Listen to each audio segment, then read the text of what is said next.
98% of people who get into live streaming most likely have the same before and after thought. Before, wow, this looks super fun and easy. I could do this.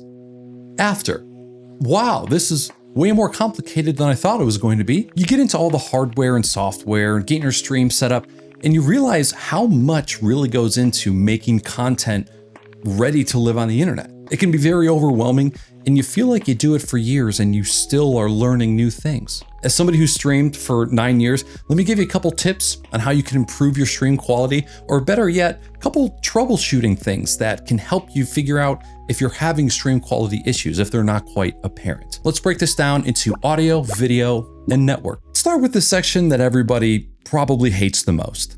Audio. Let's be real, if you could wave a magic wand so that you could create content and never have to think about mics or interfaces or gain or compressors ever again, you'd probably do it. But that's not the world we live in, so come on back down to earth. I'm gonna say a sentence and then I'm gonna follow it up with a dramatic pause so that it really emphasizes how important this is. Your job as a person that creates content for the internet is to be as loud as possible without clipping. Pretty good, right? I feel like I could rizz you up from here, you know? Okay. The viewers can always adjust the volume to turn you down. However, they cannot always turn you up. If your audio is too quiet from the get-go, a lot of viewers are going to struggle to get your content to a place where they can hear you clearly.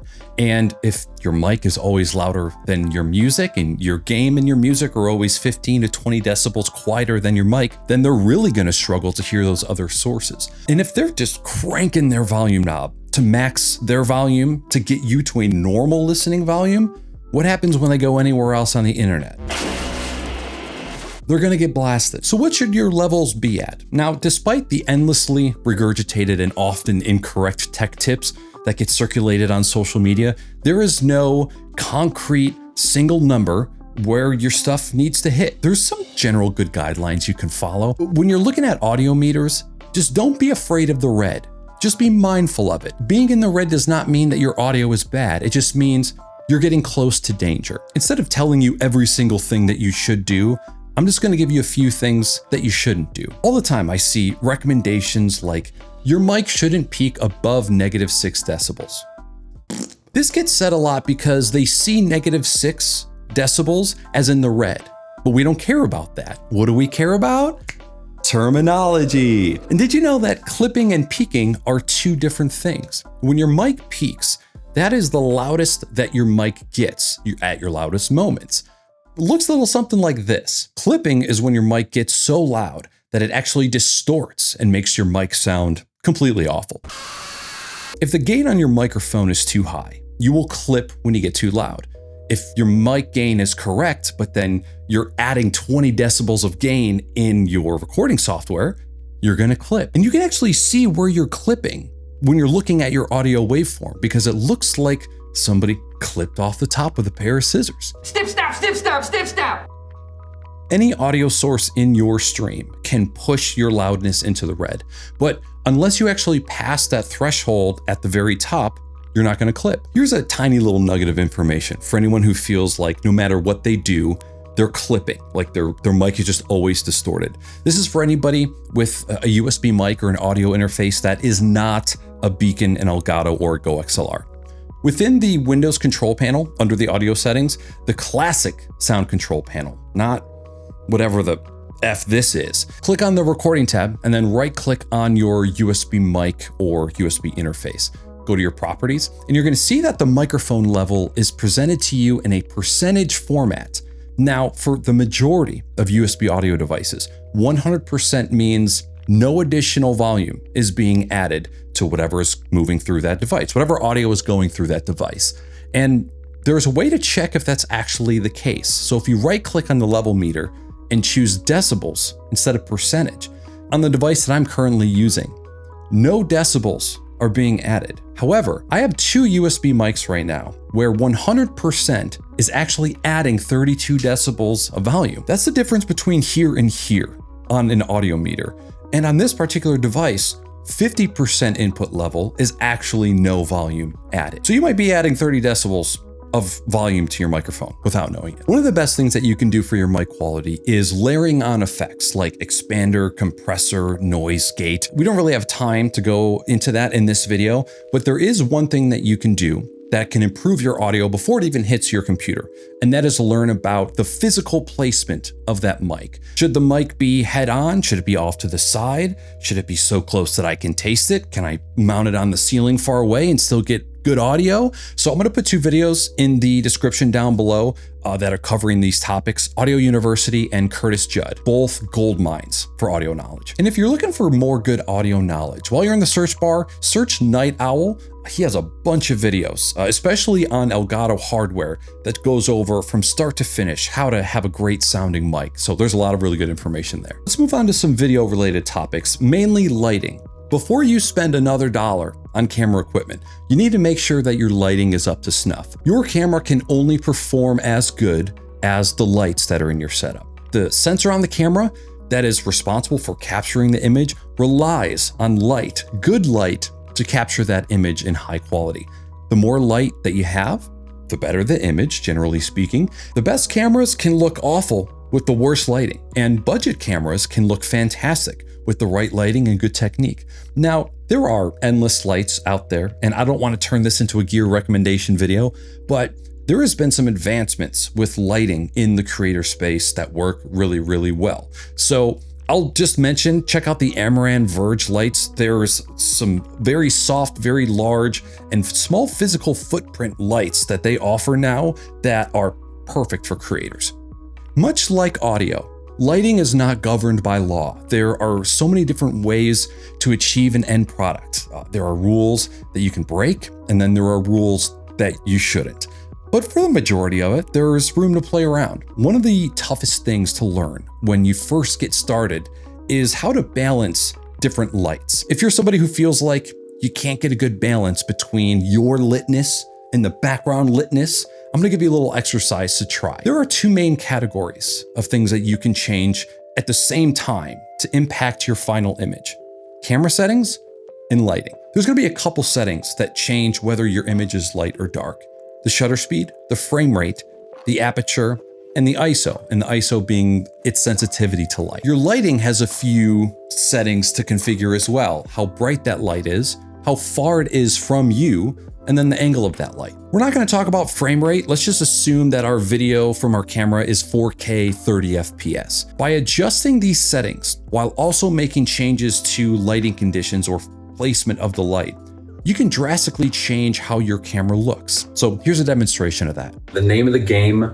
big soft light. Bigger the light and the closer it is to you, the dimmer it can be, which means the less harsh light that's gonna be on your face. So I'm looking at it straight on. My face is well illuminated. You can probably see all of my pores, but it's very flat. There's no shadows, there's no dimension. It's not a great looking image.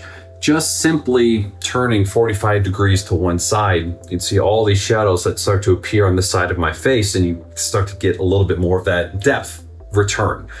The other big thing here is just by adjusting exposure. So right now, because I'm so close to the light, my face is getting blasted, which normally is a good thing. But it means that the background is super, super dark. So what you'll notice is just by me walking backwards, my face gets darker, the camera is auto-adjusting its exposure to illuminate my face, and now my background has gotten way brighter, even though I only took 2 steps away from the light. And as I get closer again, that background darkens. Now, that's a stylistic choice, and I'm gonna show you a little trick here. Open up the exposure, and you bump that down to 0.07, negative 0.07. You can see that my face is not so harsh light filled, and that the background has actually darkened a lot. So if I'm facing this way, right, if I'm getting that 45 degree angle and the shadows on my face, which the face is looking pretty good, but because the background, it's so dark, it looks a little strange, right? Not a whole lot going on. So just by flipping to the other 45 degree angle and finding something that has some practical lighting in the background, got some lights, you can't really see what's going on back there, but you've got the shadows on one side of my face. I'm well lit and you can see what's going on.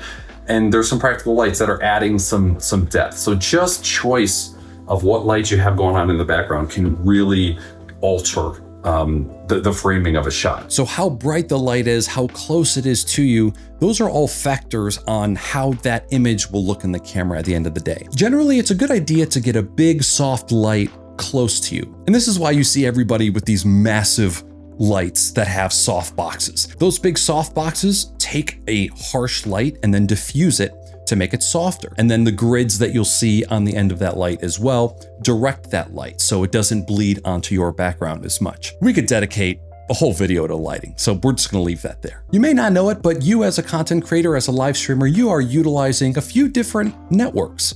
The internet. So let's start off easy, speed tests. Everybody who live streams has probably run a speed test. You know what you're never gonna do again after today? Use speedtest.net to determine those speeds. Since most internet service providers offer a boost to your speeds for the first chunk of data, you often get very skewed results. So I'm gonna give you two pieces of advice: best practices and better alternatives. But first, some seductive technical terminology. Your ISP, your internet service provider, sold you an internet plan, let's say 100 megabits per second. More often than not, that's how fast that you can download data. How fast that you can upload data, aka sending your live stream to Twitch or YouTube, is your upload. It's usually considerably less. So for the sake of this example, let's say your upload speed is 10 megabits per second. When you're setting your bitrate in your streaming software, it's not usually asking for megabits. It's asking for kilobits, something like 6,000 kilobits per second, or 6 megabits per second. When you are live streaming, you are sending a constant stream of data to Twitch or YouTube or whatever platform. It does its best to keep your stream at 6,000 kilobits per second. What a lot of these common crappy speed test sites do is give you little itty bitty pieces of data to test with. It's just not a good way to measure. Alternative speed test solutions like Cloudflare or TestMy give you a little bit more control, and the result is a more accurate reading. My personal favorite is speed.cloudflare.com. Not only does the speed test auto start as soon as you visit the page, it also lays it out in a super easy to read format. And it also provides you data on jitter, which measures how much your latency varies. The lower the better. We'll leave it at that for now. But what if your internet connection is fine, but you still feel like you're having issues with live streaming or uploading? If the content that you're making never leaves your house, there isn't much of a reason to create that content, is there? Because you don't do it for the money, right? You do it for the art. Let's just talk about your local network, aka the network inside your house or apartment. You're either connected to your network with a cable or wirelessly. If you're hardwired in, this first one isn't as trivial, but it's still good to know. Wireless connectivity is already less stable and more inconsistent than wired because of the nature of the technology. How far you are from your wireless access points, how many fridges and microwaves you have in your bedroom. These are all factors. Wireless is way more susceptible to interference. When you throw streaming video into the mix, the importance of a stable connection is multiplied many times over. Do you, the computer, have a good connection to your gateway, the device responsible for connecting you to the outside world? Most times this is a wireless router, wireless access point, a modem wireless router combo that was given to you by the ISP. There's a lot of options. I'm gonna show you a way that you can test this right now. It's gonna look scary, but I promise it's easy. So if you click the start button or the Windows button on your taskbar and then type in CMD and then hit enter. And then here you're gonna type in ipconfig, all one word, hit enter again. And there's gonna be a line somewhere down there where it says gateway.